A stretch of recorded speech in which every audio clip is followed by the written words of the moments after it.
James bond बहू।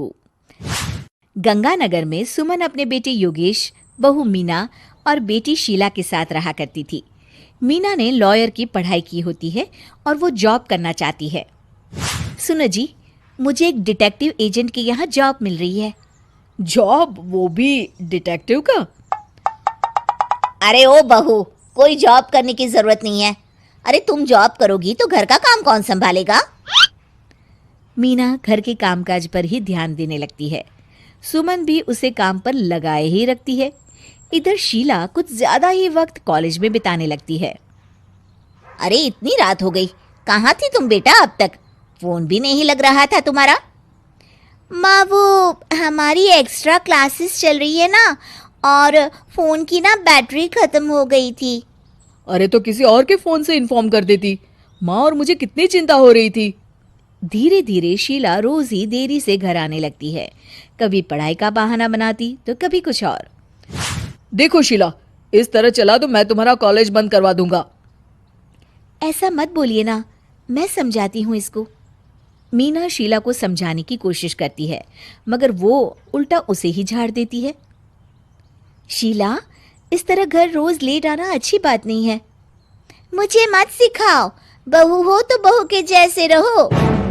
अरे मगर मैं तुम्हारी भलाई के लिए बोल रही हूँ ना शीला। दाल में कुछ तो काला है, मुझे पता लगाना पड़ेगा।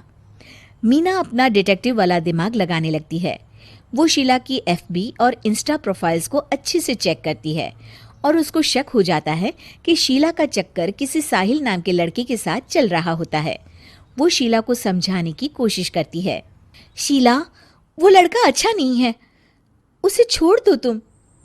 मेरे मामले में ज्यादा घुसने की कोशिश मत करो। वैसे भी मैं उसको भैया और माँ से मिलाने ही वाली थी। हाँ। थोड़े दिन बाद शीला का बीएफ साहिल अपने पिता के साथ उसका हाथ मांगने आ जाता है। मैं शीला से बहुत प्यार करता हूँ और उससे शादी करना चाहता हूँ जी। मेरा बेटा और शीला एक दूसरे को अच्छे से जानते हैं।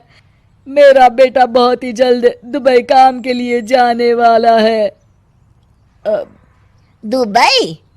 हाँ, मेरी नौकरी लग गई है वहाँ। अगर आप लोगों को ऐतराज ना हो तो हम इन दोनों का रिश्ता कर देते हैं। सीमा दुबई का नाम सुनकर प्रभावित हो जाती है और योगेश से सलाह मशवरा करके रिश्ते के लिए हाँ बोल देती है। अजी, अब जब बच्चों ने एक दूसरे को पसंद कर लिया है तो हम कौन होते हैं मना करने वाले? आप तो उसके दुबई जाने से पहले ही शादी तय कर दीजिए। हे भगवान, क्या हो रहा है ये सब? बस दुबई का नाम सुनते ही माँ जी उनकी बातों में आ गई। मुझे ही कुछ करना पड़ेगा।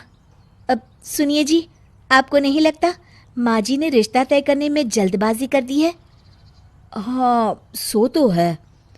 बस मुझे तो ये लग रहा है कि हमें पहले लड़के और उसके परिवार की अच्छे से जांच पड़ताल करनी चाहिए। तुम माँ के फैसले पर शक कर रही हो मीना? नहीं नहीं जी, मेरा वो मतलब नहीं था। तो और क्या मतलब था? चुपचाप अपने काम पर ध्यान दो और घर की मुखिया बनने की कोशिश मत करो। हे भगवान, ये ऐसे नहीं मानेंगे, मुझे ही कुछ करना होगा। मीना अपना डिटेक्टिव माइंड लगाती है और साहिल और उसके परिवार के बारे में पूरी तरह से जांच पड़ताल करती है। तभी साहिल के पापा उनके घर कॉल करते हैं। जी, वो साहिल की दुबई जाने की टिकट करवा रहा था। अगर आप हाँ बोले तो शादी होते ही शीला भी उसके साथ ही दुबई चली जाएगी। अरे नेकी और पूछ पूछ जरूर करवा दीजिए। ठीक है ठीक है, वो ना थोड़े पैसों की कमी पड़ रही थी। आप बस 1 लाख रुपए ट्रांसफर कर दीजिए हमारे अकाउंट में। जी जी जरूर, बेटी की खुशी के लिए कुछ भी। मीना सब सुन रही होती है। माँ जी, ये आप क्या कर रही हैं? हम उनको अच्छे से जानते भी नहीं हैं। अरे तू चुप कर, हर वक्त टोक लगाती रहती है। मीना को जांच पड़ताल करने पर एक बहुत बड़ा सबूत मिल जाता है। माँ जी, मैंने आज तक आपसे कुछ नहीं मांगा, मगर आज कुछ चाहती हूँ आपसे। अरे बोल भी दे। वो मेरी एक दोस्त है ना जिसका नाटक है, मैं चाहती हूँ आप सब भी चले वो देखने। अच्छा, बस इतनी सी बात? ठीक है। और अगले दिन शाम को सब तैयार होकर नाटक देखने जाते हैं।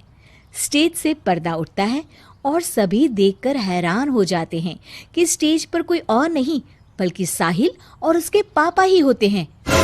अरे साहिल यहाँ कैसे?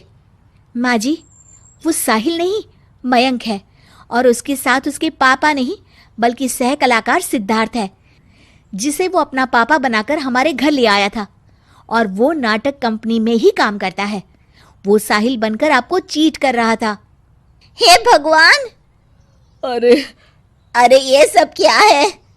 माँ जी, इतने दिनों से दोनों का पता लगा रही थी मैं, तब मुझे इन सब बातों का पता चला। हमें माफ कर दो मीना, हमने हमेशा ही तुम्हारी बातों पर ध्यान नहीं दिया और तुमको नीचा दिखाया। आई एम सॉरी भाभी। हाँ बहू, आज तुमने मेरी बेटी की जिंदगी बचाई है। तुम तो सच में डिटेक्टिव हो, डिटेक्टिव। ऐसा मत बोलिए माँ जी। अरे नहीं बेटा, हम लोग हमेशा बेटी और बहू में अंतर करते थे, मगर अब से ऐसा नहीं होगा। अब से तू अपने पसंद की जॉब करेगी और एक डिटेक्टिव बनेगी, हमारी बहू जेम्स बॉन्ड।